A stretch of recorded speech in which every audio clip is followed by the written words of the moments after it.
Greetings, BookTube. Welcome to the History Shelf. I'm your host, Peg. It is a snowy Friday evening here in the outskirts of Denver, Colorado. We have a soft, gentle, heavy snow falling, probably expecting about 3 inches under a winter weather advisory. It's very cozy here in the chalet of books. Martine is downstairs packing my books. Tell you what, when you have help like that, and I'm up here making videos. No, I just got done working for the day, and I thought I'd post a Friday video. Hey, Boomer, come and lay down and show everyone what's going on with you. I've got Boomer up here in my room trying to rest. He injured his paw playing with the puppy. And now he wants out of here to see. He's got FOMO. Boomer has epic cases of FOMO. And now that I'm filming, he wants to leave the room, and he needs to rest his leg. We had to take him to the vet yesterday. Oh, poor Boomer. Anyway, Boomer, come here. Yeah, he's got a little limp going on. So Martine is busy downstairs, and this weekend I'm gonna try to make some headway in this room. But it's been a busy work week, and I've been kind of just working until about 7 o'clock at night. And I've been pooped, but I've got to find another gear because we're moving in 2 weeks, so yay. But anyway, this is a Friday, I don't want to say Friday Reads video. This is mostly about used books that I have picked up along the way in the last few weeks. I've got my little New Yorker bag here. There's not too many in here, but nice tote, huh? I subscribed, for a little while, and I got that tote bag. But yeah, I picked up some really cool older used books, and I love finding old used books, printed in the 40s, 50s, 60s, 70s, even the 80s. So I'm kind of intrigued. Some of them I've gotten at Second and Charles. Some of them I've gotten through thrift books. Some of them used from another, third-party seller on Amazon or whatnot. So, let's start with these. It's a mixture of history and fiction, historical fiction, and we're going to start with Westerns. I haven't talked about Westerns in a while. Last night, I could not sleep. My mind woke me up, and my mind was racing, and I decided to play on Audible. I had loaded up some Louis L'Amour audiobooks. And these were books and audio stories that I had listened to back in the, let's say, late 80s. I was a huge Louis L'Amour fan. I still am. But I would listen to these, and these were on cassette tapes at the time, and I would listen to them backwards and forwards. I just loved Westerns.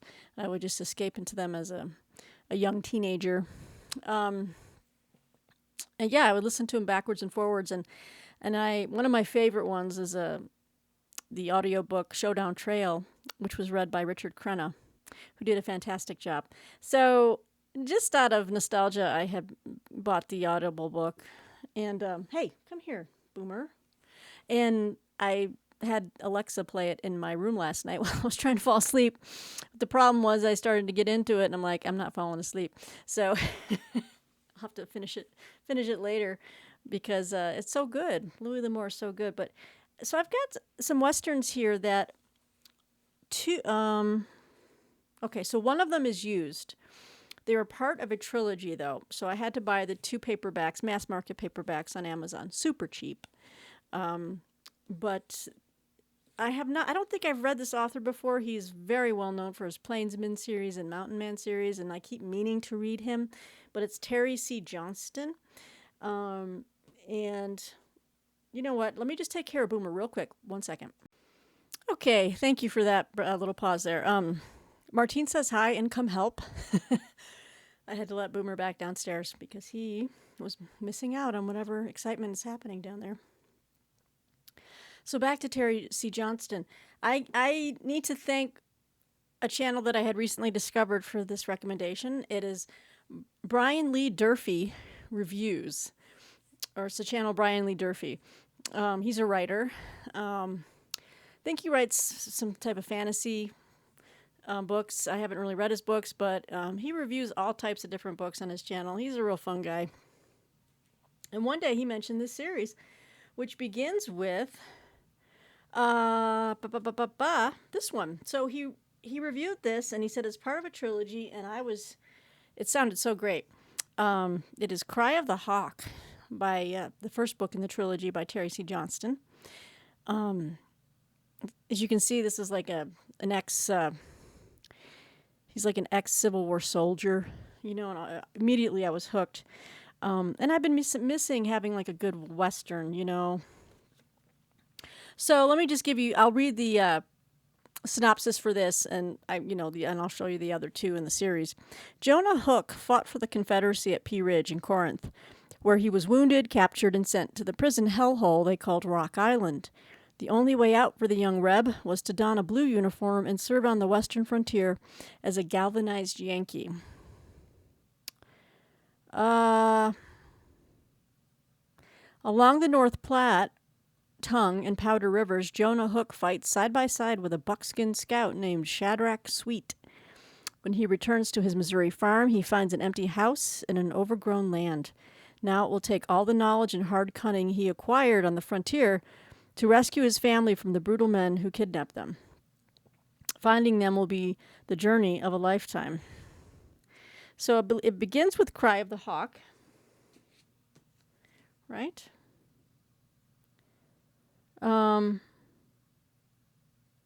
Okay, yep. Then it continues with Winter Rain.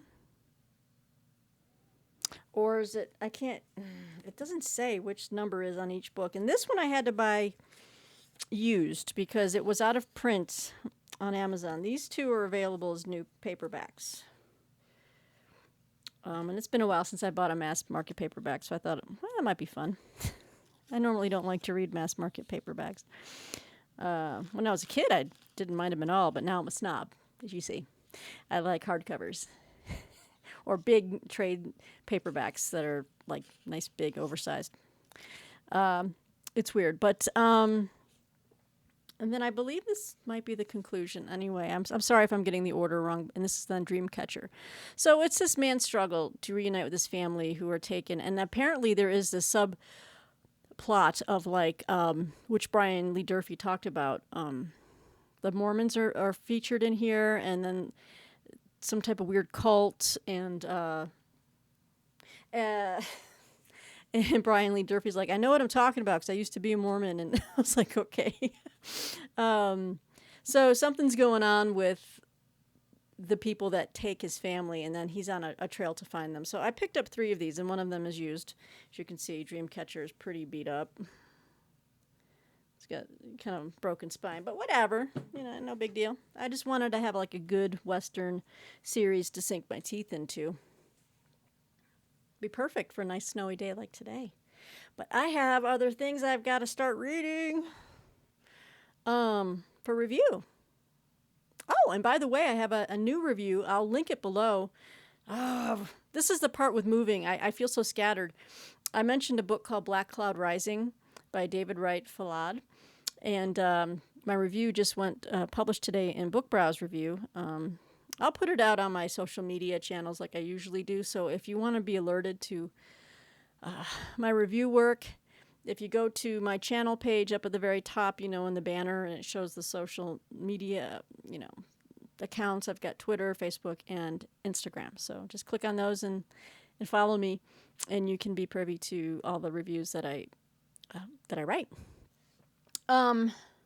Yeah, so got lots of stuff coming up, but I wanted to show you that book. But Black Cloud Rising is about one of the first fighting black regiments in the Civil War, the African Brigade. Yeah, and it's set in North Carolina. Lots of great history kind of flows in and out of the book, but really enjoyed it. Highly recommend it. Check out my review. All right. So I'm going to dip into the bag first, because then I picked up some more used books that don't fit into the bag. So the next book I picked up used, I wanted to, one of the books I reviewed for the Historical Novel Society, their magazine, Historical Novel Review, was the most recent book from Luke McCollin, who writes the Gregor Reinhardt mystery series, and it's set in Germany in the 40s, I believe. 40s and 50s, I think. Maybe just 40s. About like a German officer or German police detective. And the book that I reviewed, From a Dark Horizon, is the latest book by Luke McCullen. Fantastic, big, meaty novel that is a prequel of sorts. It takes you back to Gregor Reinhardt's days in World War I when he was in the trenches. And, it was just gripping and very haunting. And so I really liked the character, and I was like, let me check out this series. So I went back and got the first book in the series, which is called The Man from Berlin, Introducing Gregor Reinhardt by Luke McCullen. So, just a used copy, but some of these are harder to find than others. I think there's a few books in this series. So I'll just read this to you here, and this one is set during World War II. In war-torn Yugoslavia, a beautiful young filmmaker and photographer, a veritable hero to her people, and a German officer had been brutally murdered. Assigned to the case is military intelligence officer Captain Gregor Reinhardt. Already haunted by his wartime actions and the mistakes he's made off the battlefield, he soon finds that his investigation may be more than just a murder, and that the late Yugoslavian heroine may have been much more brilliant and treacherous than anyone knew. Maneuvering his way through a minefield of political, military, and personal agendas and vendettas, Reinhardt knows that someone is leaving a trail of dead bodies to cover their tracks. But those bloody tracks may lead Reinhardt to a secret hidden within the ranks of the powerful that they will do anything to keep. And his search for the truth may kill him before he ever finds it. So, just, wanted to check out the first in the series. I enjoy my historical fiction and mystery, and I like when they can kind of come together, and then I've got these big, meaty historical fiction, old editions. Oh, actually, I have one more in this bag that's historical fiction.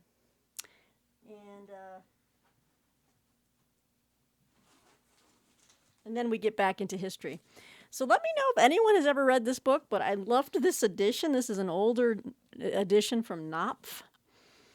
Even has a book plate in the front. I love books that have been written or, like inscribed and have book plates. And this is a 1987 copy, but it looks really good. So I picked it up. And I got this one at Second and Charles. This is Winter, a novel of a Berlin family by Len Deighton. Or Deighton.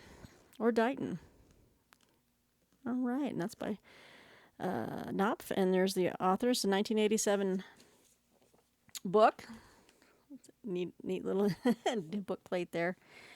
Says here, Winter takes us into a large and complex family drama, into the lives of two German brothers, both born close upon the turn of the century, both so caught up in the currents of history that their story is one with the story of their country, from the Kaiser's heyday through Hitler's rise and fall. We follow Peter and Paul Winter, sons of a Berlin banker and his American wife, from their sheltered childhood through their bloody coming of age in the Zeppelin raids and no-man's lands of the Great War, and in the feverish Berlin of the 1920s, as a brittle, permissive, inflation-haunted society, inflation, that could be us right now, erupts into violence as private armies of Freikorps, locked in combat with militant communists, spread the seeds of chaos out of which Nazi power is born. We see one of the brothers holding fast to the standards of the old Germany in which he was raised, while the other is drawn early and forever into the Nazi orbit. Watching the Winter brothers pursue their conflicting ideals and ambitions, watching their lives disrupted by political upheaval as Hitler's power becomes absolute and World War II looms and explodes, we penetrate the frightening depths of a Nazi-dominated society. We see close up the kind of men and women who served and supported the Third Reich, from the lowliest functionaries to the most powerful cronies of Hitler. Here are fanatically dedicated Nazis as well as clever cynics like Fritz Esser, whose determined rise takes him first to the radical left, then sharply right. Principled, intelligent soldiers such as General Alex Horner, walking a tightrope between duty and honor, bureaucrats jockeying for position and sliding irresistibly into Nazi access, Apparently sophisticated women yearning like besotted schoolgirls over the Fuhrer. We see what sort of men join the Gestapo. What sort were able to see, hear, and speak no evil. How the news of military triumphs and then of disaster resounded in Berlin lives. And finally, we confront our feelings about Paul and Peter Winter and the world they epitomize when we see them fatefully reunited after bitter separation. Ooh, as opponents in a life and death contest at the Nuremberg trials. So doesn't that just sound riveting? I like getting lost in one of these things and seeing how, families are torn apart by these things as far as like, it's kind of like a civil war within the family, and I've read quite a bit about Civil War and Civil War fiction and how brothers were obviously on opposite sides of many of the times, and this is just the same story, just transported to another place in another country with far different circumstances. So these are kind of like my fiction pickups, and The Man from Berlin as well. So yeah, the rest is straight up used book history. Okay, so I'm showing you these because these are immediately getting packed up this weekend for the new house.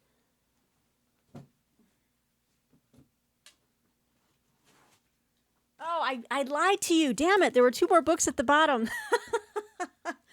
The 2 books at the bottom are huge, mega historical fiction books, and one of them I've been meaning to get for a very long time. And I've seen it on a couple of other channels, most notably David Murphy's, but it's always been in the back of my mind because I remember my mom reading this book when I was younger, and I always see the cover lying around. Now, she had, I think, the big mass market paperback. I found this book, and these are both books by the same author, so this is kind of exciting. This little bag I thought I had everything out. I didn't. I apologize. So talk about just getting lost in some historical fiction. I am saving these books for when I have my new house with my new, once we get the patio or the lawn, the backyard landscaped, and we get like a deck area put in. This is going to be for my reading when I'm looking out in the mountains. This is a very ubiquitous kind of title. You've seen this artwork everywhere, and I totally wanted this cover because this is the one my mom was reading when I was a kid. And this is Sacagawea by Anne Lee Waldo. But I found it in a nice big fat trade paperback. Yep, it's used. It's yellowed. Don't care. So it just fits nicely. It's not something where the mass market paperback where the print is so deep into the spine you have to really just break things to get to read it. Look at that. It has a nice kind of open wide layout. I got this for $4 at Second and Charles. It's pretty sturdy. It's in good condition. So it's all about Sacagawea, baby. It's a historical fiction. It says here, clad in doe skin, alone and unafraid, she stood straight and proud before the onrushing forces of America's destiny. Sacagawea, the beautiful child who sprang from the savage keep of a Shoshone camp high in the Rockies, the lone woman on Lewis and Clark's historic trek. She knew many men, walked many miles, from the whispering prairies across the Great Divide to the crystal-capped Rockies and on to the emerald promise of the Pacific Northwest. Her story overflows with emotion and action, ripped from the bursting fabric of a raw new land. I can't speak. 10 years in the writing, Sacagawea unfolds an immense canvas of people and events and captures the eternal longings of a woman who always yearned for one great passion, and always it lay beyond the next mountain. So this book was actually written, and it came out in... the first Avon printing was 1979. So this goes along with my other Westerns. Like I said, I was looking for something juicy and Western-oriented. This is going to be very, kind of taking it earlier back, with Lewis and Clark. But look, it's just beautiful. I love the artwork and nice big wide spine. This is going to look good on a shelf with my other historical fiction. I want to make sure that I can get all my historical fiction kind of on in the same bookshelf. And I just picked up a few more titles of historical fiction I'm very excited to have. So this is another, I think she wrote this after Sacagawea. This is Anne Lee Waldo. But this was also another beautiful Avon edition. No, this is Berkeley this time. This is a Berkeley edition, but same wide trade paperback look. And I hadn't heard of this one, and I got this for $3.20. And actually, with the credit that I had at Second and Charles for turning in a bunch of books, I got it for free. I got both of these for free. And this is her book, Prairie. And it says on the front, they dared to dream of a bold new land where men and women of passion held destiny in their hands. You know what I'm saying? Look at that. So it's a beautiful, it's a nice little set. You know those kind of epic stories with a big romance in there and all this kind of stuff. And so what's Prairie about? Well, apparently it's based on a real person. His story was the story of America. Charles Burton Irwin, an American legend. He was a leader of men and a lover, not of women, but of adventure. With his wife and children at his side, he grabbed hold of the reins of change and rode the wild American West into a new frontier, the 20th century. From the wagon trains and cattle drives of the Old West to the birth of the railroads, he shaped America's destiny and the dawn of a new age. This long-awaited monumental saga from the best-selling author of Sacagawea was years in the writing. Prairie is a vivid portrait of the spirit and passions of a bold new land and of the man who embodied its shining future. Now, I thought I had done a little research on this, and I thought it was... Yeah, this work is dedicated to the Y6 Irwin family, which includes relatives and non-relatives who worked for C.B. Irwin.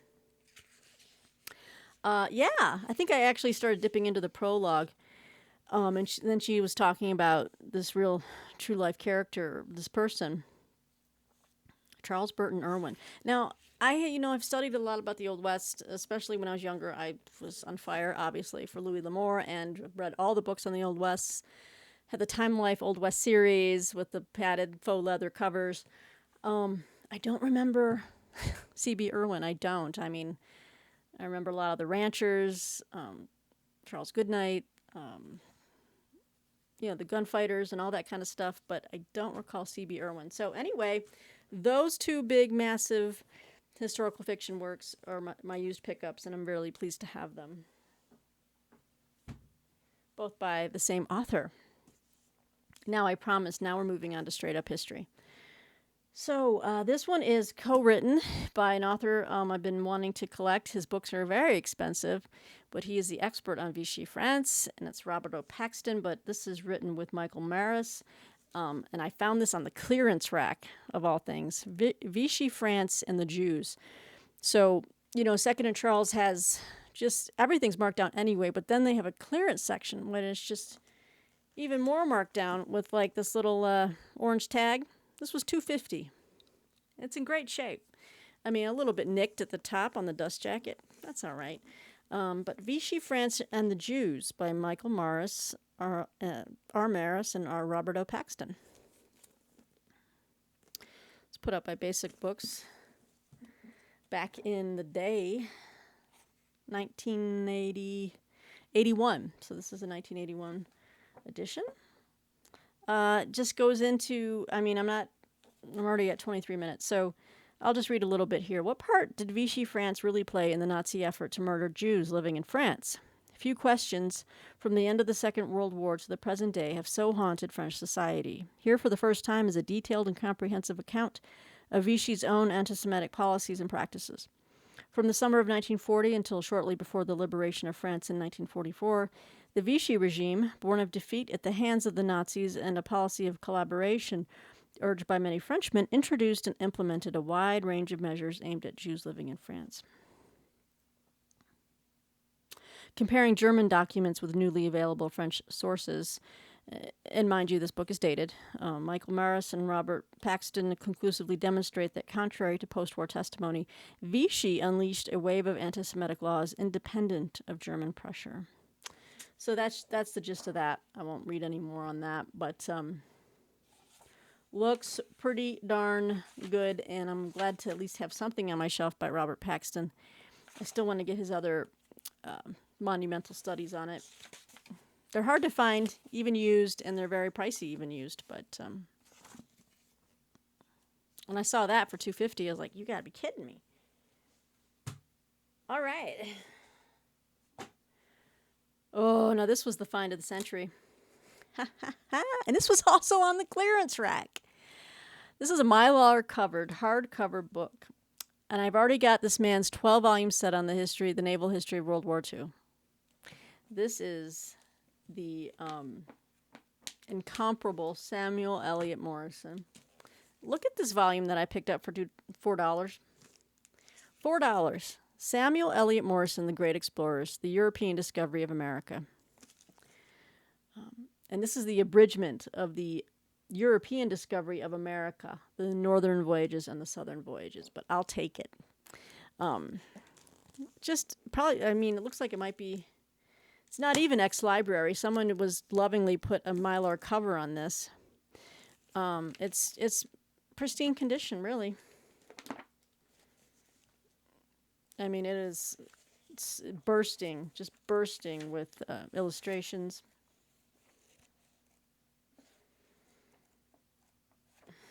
Pictures, and it's got that wonderful old book smell. You know I had to. Okay.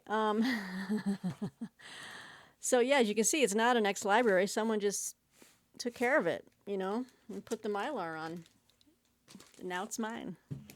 That's what I love about the used book hunt. You know, you just never know what you're going to stumble upon.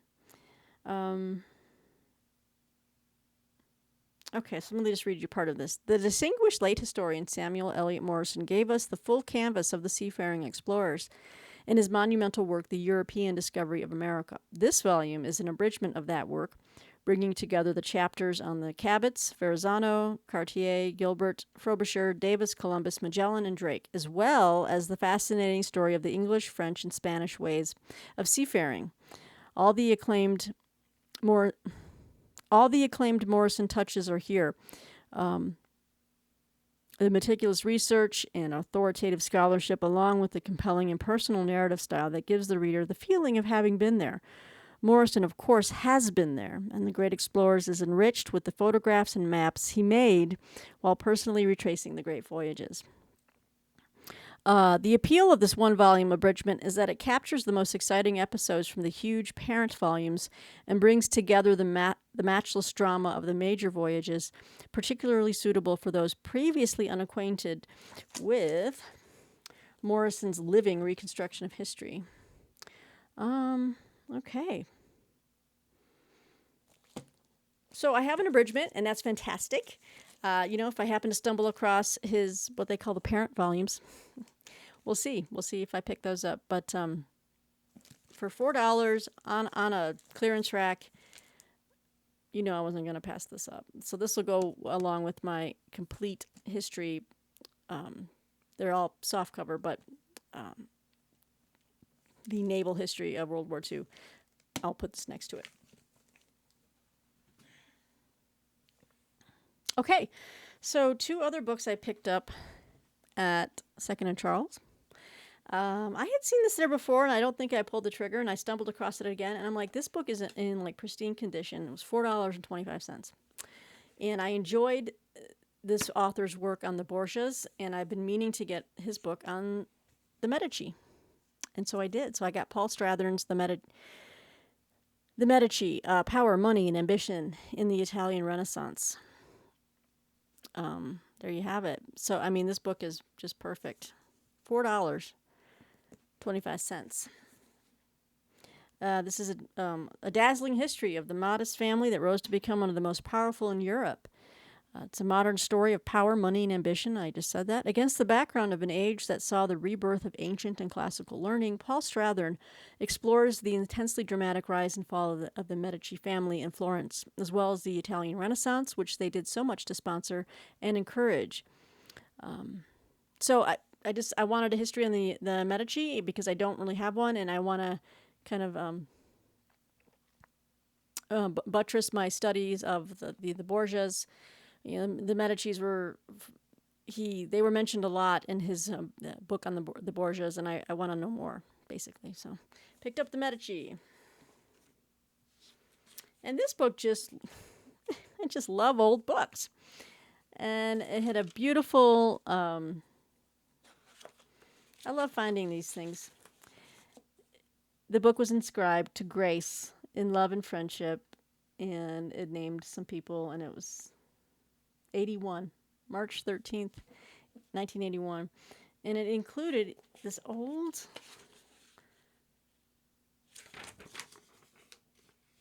this in Antiquarian Booksellers of Western Pennsylvania. This little flyer is in the front of the book. Oh, gosh. So awesome.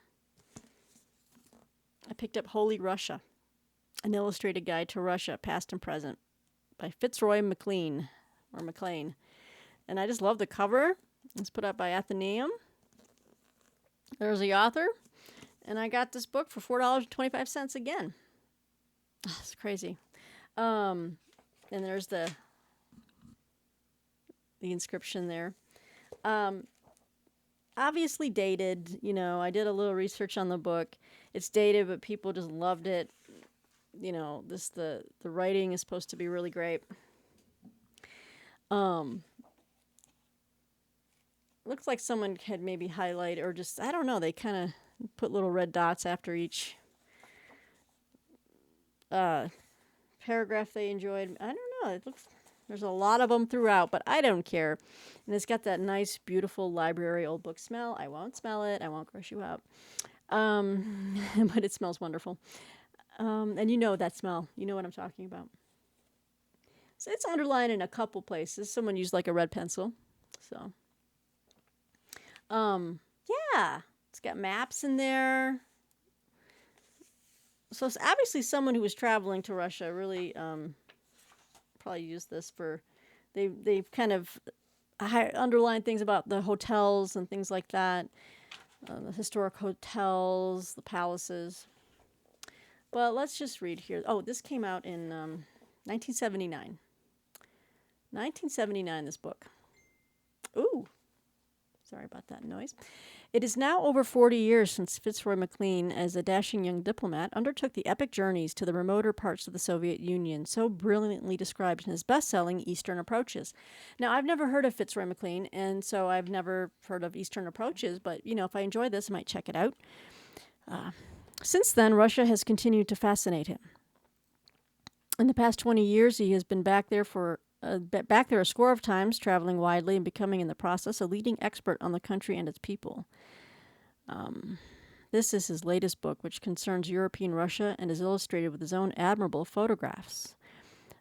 It's part historical and part descriptive, providing not only the ideal handbook for the prospective traveler, but also an interpretation of the Russian scene which cannot fail to grip the attention of the intelligent reader. So, that's cool. So, he talks about history of Russia, but in counterpoint to this wealth of historical background, the second half of the book is both a personal and a general discussion of Russian life, culture, and architecture. Drawing on extensive first-hand knowledge and reminiscences, the author touches on a host of topics of interest to the traveler, from a history of the Kremlin to a survey of fashion houses, hotels, and some of the great country houses outside the capital, to a fascinating tour of the lesser-known towns in the South.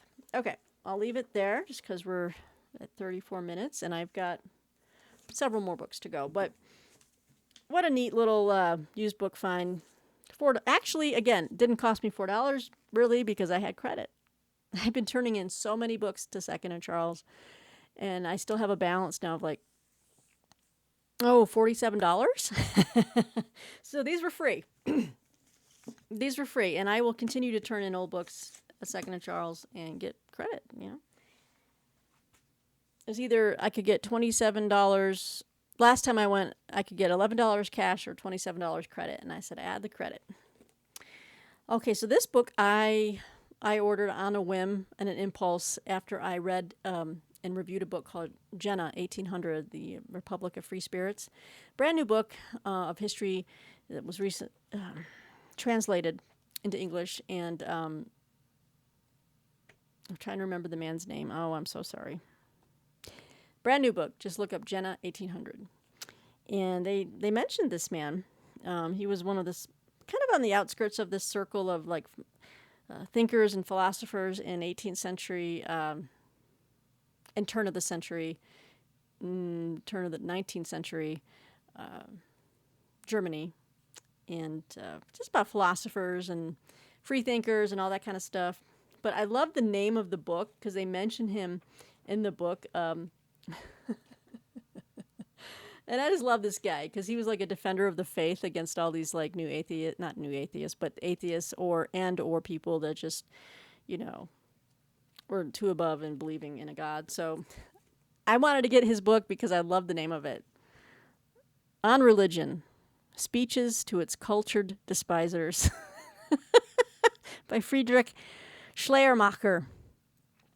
So God bless you, sir. Speeches to Its Cultured Despisers. Isn't it fantastic? A foreword by Jack Forstmann. I don't know who that is, but anyway, I was able to locate a used copy of this book online. So I did not find this at Second and Charles. These are other books that I bought online used. This is a seminal work by the great Protestant theologian Friedrich Schleiermacher, and it was first published in 1799. Let me repronounce his name. Friedrich Schleiermacher. Okay. And this quickly became a classic apologetic work upon its publication in 1799. This classic translation by John Oman is of the definitive third edition and makes this important text available again to students and scholars who wish to gain insight into the development of contemporary Protestant thought. On Religion is a text that has more than historical interest. The speeches themselves provide a compelling defense of religion as an essential component in the lives of intellectually vital, cultured persons. Religion, according to Schleiermacher, is the noblest ingredient of an authentic humanity. This book properly belongs to an astonishingly small number of classics in Christian theology. And this is a quote from the introduction. It is a book that has not only major historical significance, but continues also to stimulate and to form in substantive ways the thinking of those who are preoccupied with the questions of what religion and Christian faith are. So that's from Jack Forstmann. And Friedrich Schleiermacher lived from 1768 to 1834. So there you have it. He was a key figure in the German Romantic movement. And he is mentioned several times throughout Jenna 1800, a book I highly recommend. And I do have the review coming out soon because it's publishing soon. It's coming out in Shelf Awareness. I wrote that review. Let me see when Jenna 1800. It's a new book that is coming out. It's releasing. Aha! It releases next Tuesday. So my review will probably drop next week on Shelf Awareness. Again, if you follow me on my social media accounts, I always use the social media to let you guys know of and link to my reviews. So follow me on Twitter and Instagram and Facebook, and you will be able to get all my reviews. But yeah, it was Jenna, the Republic of Free Spirits by Peter Newman. Now I have the name of the gentleman, and it was translated by Shelley Frisch. It's a really great book. It's a slim little volume, but it, and I'm not a big philosophy student, but it pulled me in, and at first I was like, slow going, but then it really pulled me in, and I saw what he was trying to do with that work, and then I just had to read this guy. I liked his moxie. I liked the cut of his jib. Speeches to Its Cultured Despisers. So yeah. All right. Next book. This book is a used book, and I ordered it. I forget where I ordered it. I might have been through Amazon, but I have a couple of this gentleman's books, mostly through Naval Institute Press. He's mostly published by Naval Institute Press, but he has a wide range of titles, and this one is just very interesting. This is by Andrew C.A. Jampoler. This is Sailors in the Holy Land. I'm sorry for the glare. I'm just having to angle it because the light is kind of bright. It's dark now, and the snow's coming down. Sailors in the Holy Land. the 1848 American expedition to the Dead Sea and the search for Sodom and Gomorrah. So I was intrigued by this because I had never heard about this expedition. And it just combines two of the things I really enjoy, you know, American history, but also history of the, you know, Israel. It wasn't Israel then, but just religion, you know, the history of the Levant and people, and I think that, you know, some archaeology going on in here and stuff like that. So it just kind of combined all of that. And I was looking, you know, at the online sample, and it looked like it was very well sourced. So I wanted to take a chance on it. So let me read this to you because I know we're at 40 minutes. Oh my God. Okay, guys, I'm sorry if this is a really long video. Following the success of his first book about a U.S. Navy flight crew's desperate battle to survive a 1978 crash in the icy North Pacific, Andrew Jampoler turns here to an equally exciting naval adventure in an unlikely setting on the fringes of the Ottoman Empire more than 150 years ago. Ordered to fix the exact elevation of the Dead Sea and to collect mineral specimens, the expedition was the Navy's first and last to the storied Salt Lake of the Old Testament. Its leader, Lieutenant William F. Lynch, was at once a coolly scientific and devoutly religious man who hoped to find the ruins of Sodom and Gomorrah and substantiate the account of their destruction in the book of Genesis. Drawing on his extensive research in Turkey, Jordan, and Israel, the author not only presents first-time details of the expedition, but also places the 1848 event in a broad historical setting. Recalling a time when most of Europe had revolted against its monarchies, insurrection had boiled in the port cities of the Mediterranean, the Ottoman Empire had nearly collapsed, and a lethal cholera epidemic had swept across the world. And Jampoler helps readers understand the crew's fears and expectation. Okay, I'm sorry, I'm rushing because I feel like I'm running out of time here. Anyway, I don't know how this happened, but I have a lot of books. I should have known. So does that sound interesting? You know, it's a little volume. It's from Naval Institute Press. I found it used and in really good condition for super cheap. I think just a few bucks. This came out in 2005. Next book I picked up is... and I think I featured this on my Instagram account. I took a picture of it. This is this is the other book by Andrew C.A. Jampoler. So I got two books by Andrew C.A. Jampoler. Now, in addition to a couple others I have.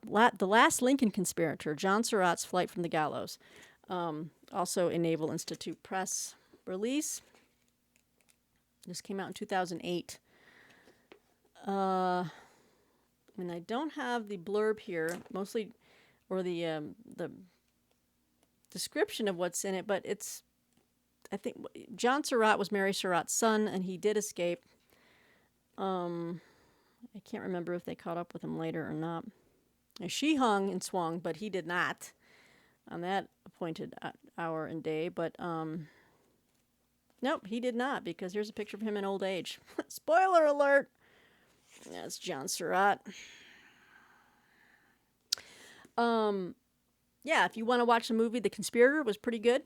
I think it was Robin Wright Penn that played Mary Surratt.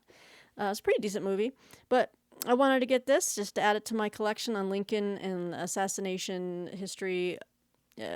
I've got a lot of books on that topic, but I do not have this one. And I like Jampoler and his work, so picked up two by that gentleman, used. Oh boy. And now we're moving into, oh boy, two books on another bad guy.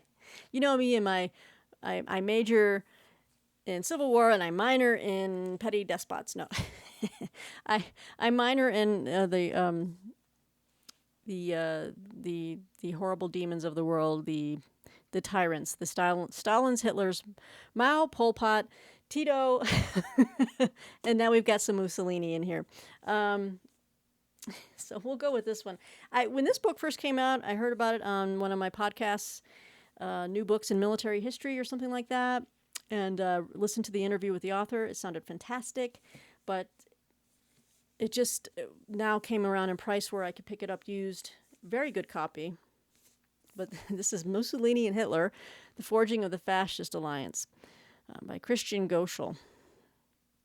or Geschel, and it's put out by Yale University Press.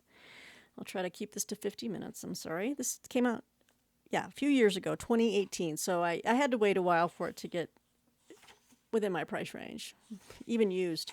I don't think I need to read too much. I think you can understand where this history is going to be. I don't think it says anything too new, but let's see here. Mussolini met Hitler numerous times between 1934 and 1944, and the two men developed a relationship that deeply affected the countries they led. Although Germany is generally regarded as the senior power, Christian Geschel demonstrates just how much history has underplayed Mussolini's influence on his German ally. Okay, so that's the angle he's taking here. So that should be interesting. So Geschel's portrait of Mussolini draws on sources ranging beyond political history to reveal a leader who at times shaped Hitler's decisions, and who was not the gullible buffoon he is often depicted as being. All right, so we'll see how he... I kind of think he was a gullible buffoon, but Christian Geschel says no. I'm intrigued at that angle, so let's check it out. And the next book I have is by Ray Mosley, and this was on my list for a while. And also, again, another Yale University Press book, but this is about his son-in-law, which I thought was very interesting. In other books I have read in the history of fascism or World War II in Italy, this guy has come up, and this is Mussolini's Shadow, The Double Life of Count Galeazzo Ciano. I don't know why I had to say it like that, but I just did. I think it's Ciano. So again, by Ray Mosley. And what a great cover. What a great cover. Look at that. How would you like to sit beneath that monstrous portrait every day for work? Again, a Yale University Press book. It says here, married to Benito Mussolini's favorite daughter, Etta, young Count Galeazzo Ciano became Il Duce's confidant, emissary, and heir apparent in the years preceding World War II. Appointed foreign minister in 1936, Ciano played a central role in the Axis partnership negotiations with Hitler and von Ribbentrop, and masterminded Italy's invasions of Albania and Greece. But Ciano came to disagree with his father-in-law over Italy's partnership with Germany, and he joined with other dissident fascists plotting to remove Mussolini from office. Ciano was found guilty of treason and, despite desperate attempts to trade his sensational diaries for his life, was shot.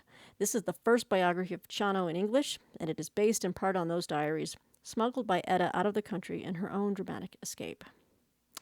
So doesn't that sound great? So the diaries are going to reveal a lot. And I remember in some of the other books I've read, they quoted from those diaries some just really dramatic and kind of over-the-top things about the family and Il Duce himself. So was able to find it for pretty cheap online, used. And that is another used book I picked up. We'll go with my Mussolini.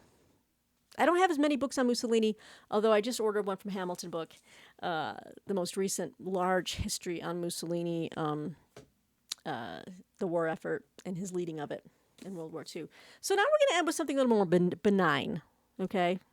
It's going to be Mutiny on the High Seas. So anyway, this is a great story. I've read it, seen many movies. Who doesn't love a good story about the HMS Bounty, right? And this is from the great people at Pen and Sword Military, which you know I love my pen and sword and casemate and all that good stuff. This is the truth about the mutiny on this says HMAV Bounty. And the fate of Fletcher Christian, people. This is by Glenn Christian. Distant relation. Let's see here. All right. So this is how this brings the famed South Pacific saga into the 21st century. By combining unprecedented research into Fletcher Christian and his fate with deep knowledge of Bounty's Polynesian women, Glenn Christian presents a fresh and comprehensive telling of a powerful maritime adventure that still captivates after 230 years. Over 3,000 books and major articles on the mutiny, or the 5 feature films starring such as Clark Gable, Charles Laughton, Marlon Brando, and Mel Gibson, none has told the true story. As until 1982, no author knew the real Fletcher Christian or could understand his relationship with William Bligh, his mentor turned nemesis. Glyn Christian's extraordinary research into Bligh, Christian, and Bounty included every deposit of documents worldwide and a sailing expedition to Pitcairn Island. The writing of this seems a little off. This book details the cramped, dark conditions of the ship and how Bligh bravely commanded it at Cape Horn, saving it and the crew. Yet he was unable to keep discipline because he didn't punish enough, instead relying on his brutal tongue. Forced to remain in Tahiti for 23 weeks, Bligh struggled to retain order when Bounty sailed. Glyn Christian reveals how this affected Fletcher Christian mentally, explaining his out-of-character mutiny. The then Christian showed revolutionary social conscience, using democracy and uniforms on Bounty to maintain leadership, including through the little-known settlement of Fort George on Tubuai. After this, he and Bounty disappeared for 18 years. Bounty's story becomes that of Pitcairn Island, of revolutionary black women who protected their children with the blood of their fathers and continued Fletcher's ideals to become the first women in the world permanently to have the vote and guarantee education for girls.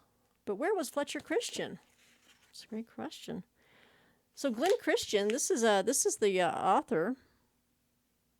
I wonder, it says here,